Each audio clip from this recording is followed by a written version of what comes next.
joining us, and welcome to episode 19 of Gridiron Glory. I'm Alexander Cook, and let's start by previewing Thursday Night Football and a fun one between the Cowboys and the Vikings at U.S. Bank Stadium.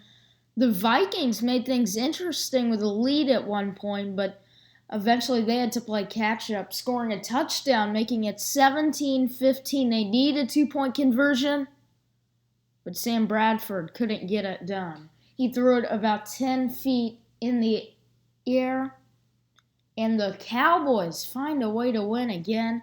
Your final 17-15 in a fun Thursday night matchup.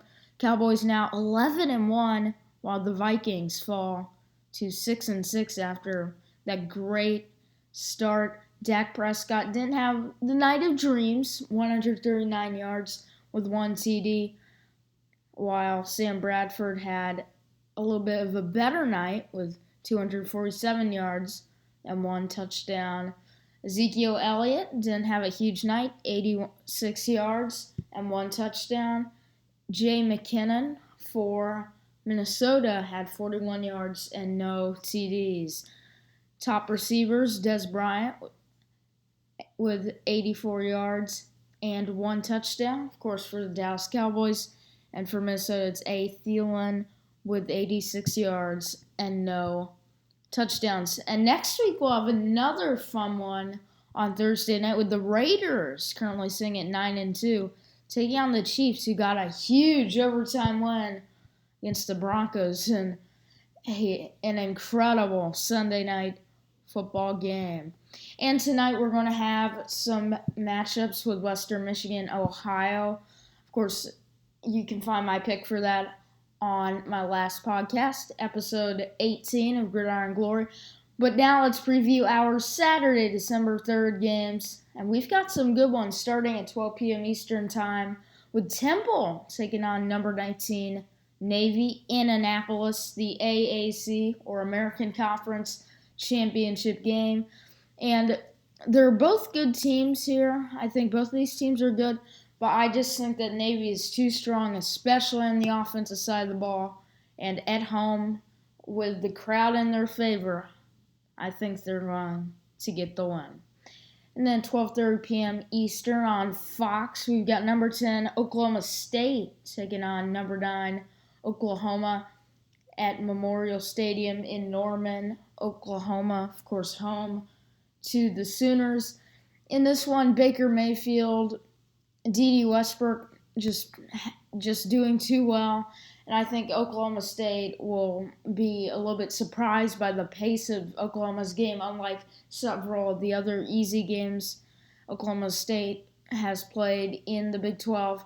And that's why I think Oklahoma gets a win by a sizable margin, but certainly not going to be a blowout like the West Virginia game was. And then 3:30 p.m. Eastern Time on FS1, Baylor taking on number 16, West Virginia. And Baylor has just tumbled ever since their early success, giving West Virginia, number 16, big. They respond after it's hard to describe how terrible their loss was to Oklahoma. But if you need any reminding, here was the score. 56-28 Oklahoma. Of course, they bounced back against Iowa State last week, 49-19 win. I expect it will be another one of those types of games. And Baylor's absolutely disgraceful. I mean, they have all these scandals, and they deserve to lose. And I'm going to go ahead and say I want West Virginia to win this game because what Baylor has done and the way Art Briles and all that coaching staff handled the situation was inappropriate. And West Virginia, go West Virginia, that one. Then we have a ranked matchup in the SEC Championship game, 25th version, 4 p.m. Eastern Time on CBS. And the last one for Vern Lundquist, who did some great things for the SEC, as I'm very grateful for all he's done for the SEC, what he's done for the sport, and his voice will still be heard in basketball, college basketball, NCAA tournament, and in some select golfing events, Masters, PGA Championship game. But it just won't be the same without him in the SEC. We're going to have a great announcer in Brad Nessler taking over, but it just won't be the same. Gary Danielson remains with the crew, and I just want to say thank you, Mr. Lundquist, for all you've done for this great sport, the SEC, over the years, and you are just the one voice that everyone can recognize throughout the years in this sport, especially in one of the greatest conferences, if not the greatest conference in football. In my opinion, it's the best conference in football.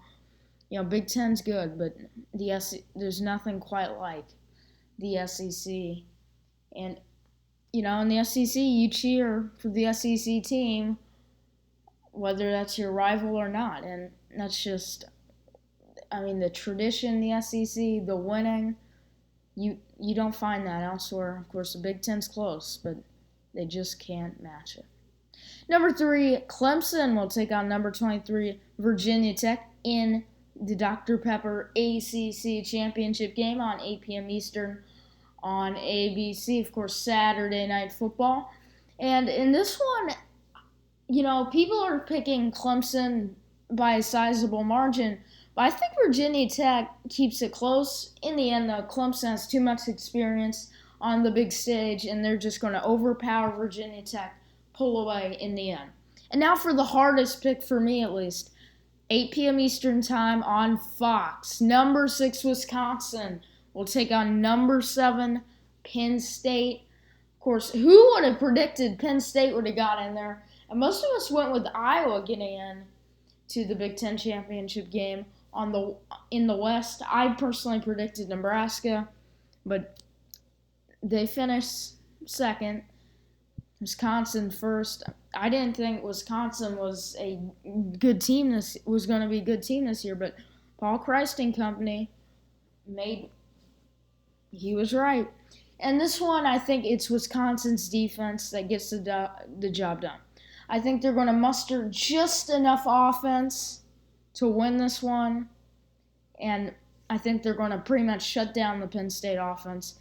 This is a hard pick, and part of you wants to go the Penn State offense, but normally I've got to go the defensive team. In this case, it's Wisconsin.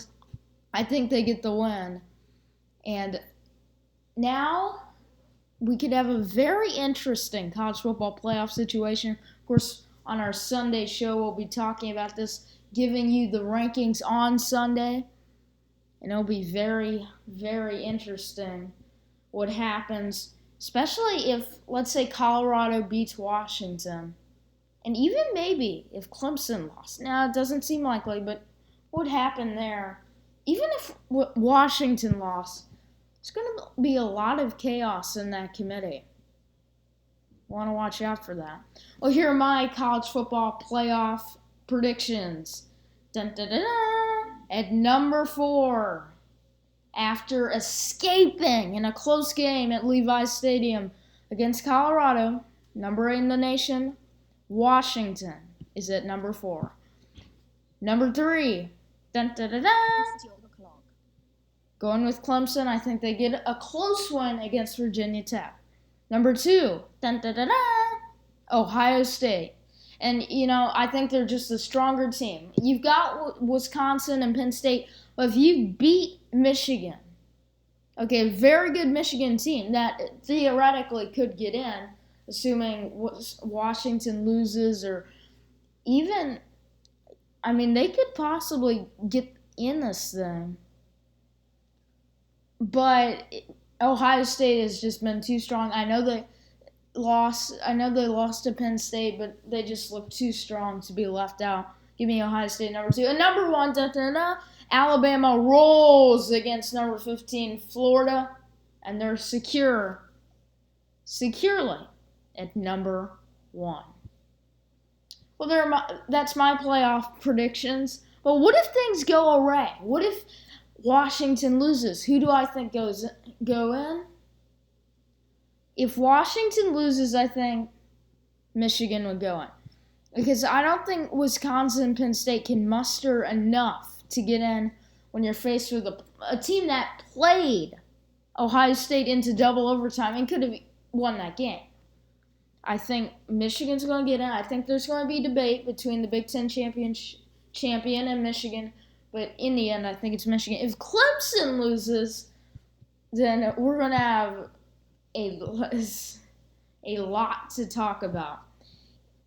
Now, if Clemson just loses and Washington wins, then it's Michigan. But if Clemson and Washington loses, I'm going to slide in there the Big Ten champion. So, theoretically, I could have 3 teams from the Big Ten in the playoff.